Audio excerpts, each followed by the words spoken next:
Congress ticket ಅಸಮಾಧಾನ ಕೆಲವೆಡೆ ಶಮನ ಆಗಿದೆ, ಕೆಲವೆಡೆ ಹಾಗೆ ಮುಂದುವರೆದಿದೆ. ಕೋಲಾರದಲ್ಲಿ ಮೂರನೇ ಅಭ್ಯರ್ಥಿ ಹಾಕುವ ಮೂಲಕ ಬಂಡಾಯ ಒಂದು ಹಂತಕ್ಕೆ ಶಮನ ಆಯಿತು.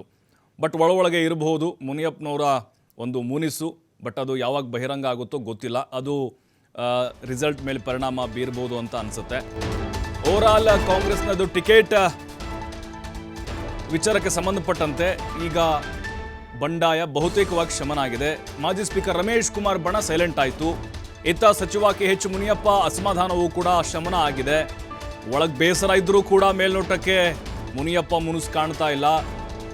ಕಾಂಗ್ರೆಸ್ ಟಿಕೆಟ್ ಅಸಮಾಧಾನ ಕೆಲವೆಡೆ ನೋಡಿ ಯಾವ ರೀತಿಯಾದಂಥ ತಂತ್ರಗಾರಿಕೆ ಹೆಣೆದಿದ್ದಾರೆ ಅಂತ ಹೇಳಿದ್ರೆ, ಇಲ್ಲಿ ಉದಾಹರಣೆಗೆ ನಾವು ಕೋಲಾರ ತಗೊಳ್ಳೋಣ. ಅಲ್ಲಿ ಅಚ್ಚರಿ ಅಭ್ಯರ್ಥಿ ಗೌತಮ್ ಕುಮಾರ್ ಅವರ ಹೆಸರನ್ನು ಫೈನಲ್ ಮಾಡಲಾಯಿತು, ಅನೌನ್ಸ್ ಮಾಡಲಾಯಿತು.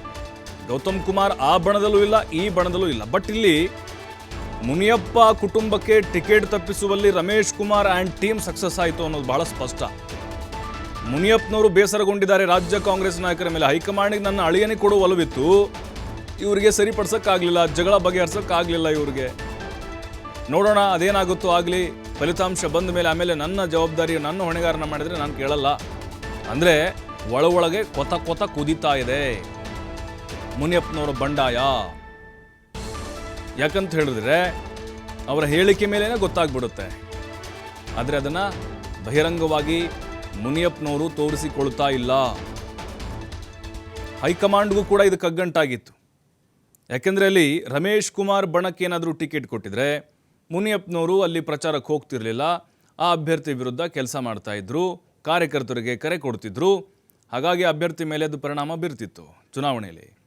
ಏನು ಮುನಿಯಪ್ಪನವರು ಅಳಿಯ ಚಿಕ್ಕಪೆದ್ದಣ್ಣಗೆ ಟಿಕೆಟ್ ಕೊಟ್ಟಿದ್ರೆ ರಮೇಶ್ ಕುಮಾರ್ ಆ್ಯಂಡ್ ಟೀಮ್ ಎಲ್ಲ ಒಟ್ಟಾಗಿಬಿಟ್ಟಿದ್ರು. ಕೊತ್ತೂರು ಮಂಜುನಾಥ್, ರಮೇಶ್ ಕುಮಾರು, ಸುಧಾಕರು, ನಜೀರ್ ಅಹಮದ್, ಅನಿಲ್ ಕುಮಾರು ಎಲ್ಲ ಒಟ್ಟಾಗಿ ರಾಜೀನಾಮೆ ಕೊಡೋಕೆ ಬಂದಿದ್ದರು. ಅದು ಕೂಡ ಎಫೆಕ್ಟ್ ಆಗ್ತಾ ಇತ್ತು. ರಾಜ್ಯ ನಾಯಕರು ಏನು ಮಾಡಿದ್ರು, ಕರೆಸಿ ಅವ್ರನ್ನ ಮಾತಾಡಿ ಹೈಕಮಾಂಡ್ಗೆ ಬಿಟ್ಬಿಟ್ಟಿದ್ದೀವಿ, ಅವ್ರ ತೀರ್ಮಾನಕ್ಕೆ ನಾವು ಬದ್ಧ, ನೀವು ಬದ್ಧ ಅಂತ. ಹಾಗಾಗಿ ಆ ಕಡೆನೂ ಬೇಡ, ಈ ಕಡೆನೂ ಬೇಡ, ಇಬ್ಬರು ಜಗಳ, ಮೂರನೇದವಂಗೆ ಲಾಭ.